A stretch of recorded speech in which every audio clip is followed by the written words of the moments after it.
Story boys, happy Halloween. I hope you're enjoying your trick-or-treating. I hope you're enjoying your, sitting around and doing nothing. Since we're not allowed outside unless we have school, the ideal way to spend Halloween this year is by either watching a horror movie or playing a horror game. Now, horror movies, no matter how scary they are, I can watch the entire thing no problem.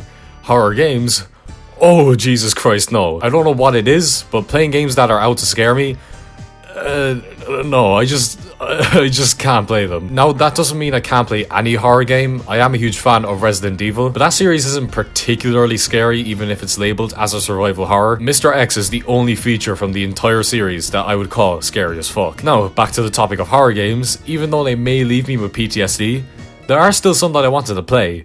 For example, Outlast. Outlast came out at the perfect time. The early 2010s was where Let's Play channels on YouTube were beginning to take off, and the horror genre was helping a certain Swedish individual explode in popularity. Horror games were very popular on YouTube in 2012 and 13 because, well, it's very funny to watch these people shit themselves.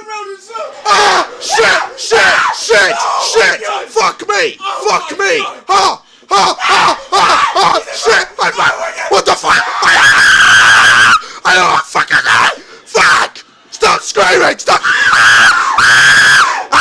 Outlast released on September the 4th, 2013. YouTubers obviously swarmed to this game and were quick to label it as the scariest game of all time, including the man himself. Obviously, this helped Outlast become a huge success, with over 4 million copies sold, which is insane for an indie game. Outlast was heavily praised by critics for its atmosphere, graphics, and overall horror. It's now been 7 years since the game's release.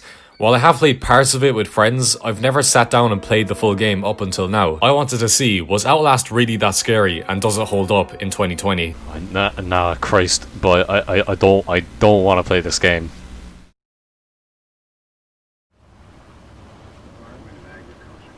So let me talk about the story first. If you really want to avoid spoilers for Outlast, then skip here. Come on. You play as Miles Morales. No. You play as Miles Upshur. Upashur. I don't fucking know. A journalist who decides to investigate Miller Grove, a school well known for having someone read a book. Oh my god, I still can't wrap my head around that. He casually walks into the gaff with nothing but a camcorder.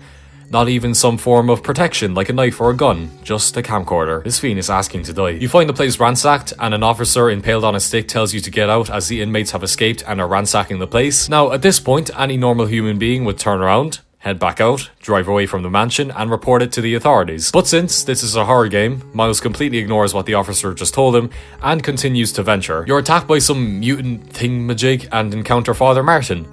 Red Barrel couldn't afford Father Ted, unfortunately, and had to settle with some schizophrenic. You do a little puzzle to bring back the power before you're injected with heroin by Father Martin. Before you trip your balls out, the father shows you footage of the Wall Rider, the Wall Rider.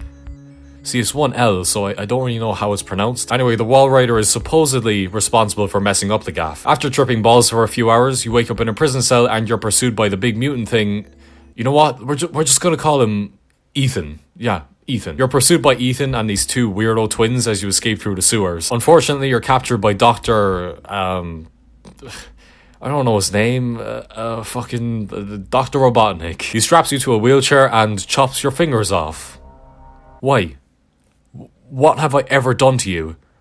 It's just not that nice of a thing to do, like. You manage to escape and also kill Robotnik. From this point on, you're just chasing Father Martin to meet up with him, but by the time you do, he's after crucifying himself. Miles has the same thoughts as I did after seeing that. You head to the elevator to escape from the asylum, but nope, you're brought to the underground research lab that comes standard with every horror game. Ethan attacks you, but the Wall Rider cockblocks him and he gets fucking killed, like slashed into pieces, holy shit. Oh, his name's Chris. I think Ethan's a better name though. You find Cranky Kong and he tells you about the Wall Rider being some biotechnological terror ship per megafart that is hosted by a human called Billy. You unplug Billy's life support to charge your camcorder, but then you're attacked by the Wall Rider for a bit. You sluggishly try to escape before you're gunned down by Cranky Kong's military squad. Unfortunately, Miles is the new host and screaming is heard before the screen fades to black. Well, that was quite the journey. There's a lot packed into this game that only takes 3 hours to beat. It's paced pretty well and there's never a huge gap of gameplay before another cutscene. It doesn't do anything original or outstanding, but I would say it's a perfectly serviceable story. The cast is kept to a bare minimum, which helps me remember the important characters throughout the story. So like I said, it's not great, but it does the job. Only at Miller Grove. Well, now that the story is out of the way, let's talk about the gameplay. The horror. The game isn't good at horror. Outlast heavily relies on the cheapest way to scare someone. Oh my fucking god, holy shit! Yes, that jump scare did make me shit myself, but the game kept fucking doing it. And soon enough, my reactions were like... Oh, that was so scary. They definitely did not do that jump scare before.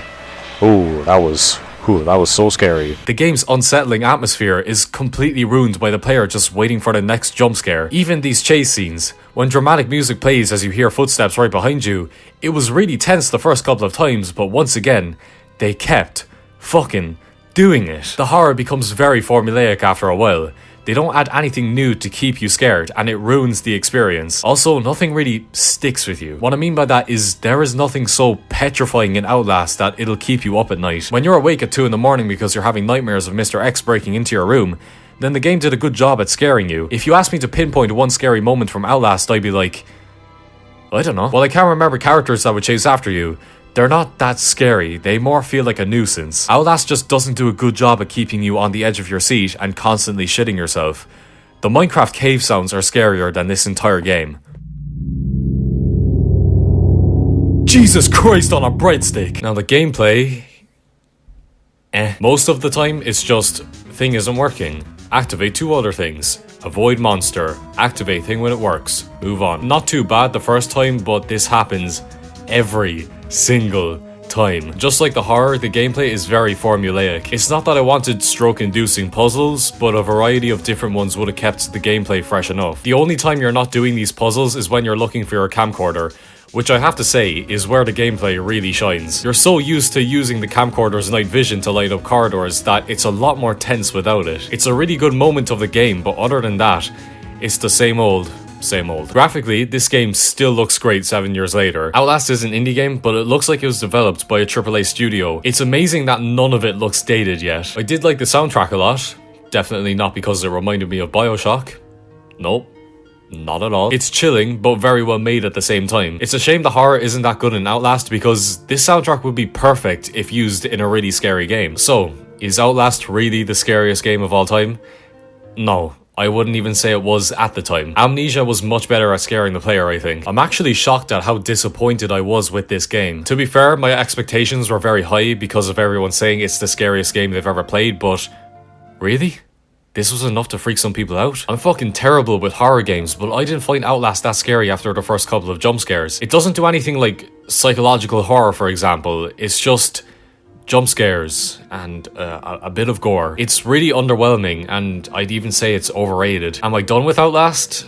I wouldn't say so. I still have the Whistleblower DLC and Outlast 2 to play. A third game is also coming next year. Maybe Outlast 2 will impress me more when I get around to it. For now, Outlast gets a 4. The graphics still hold up really well and the soundtrack is great, but I can't say the same about the horror, gameplay, or story.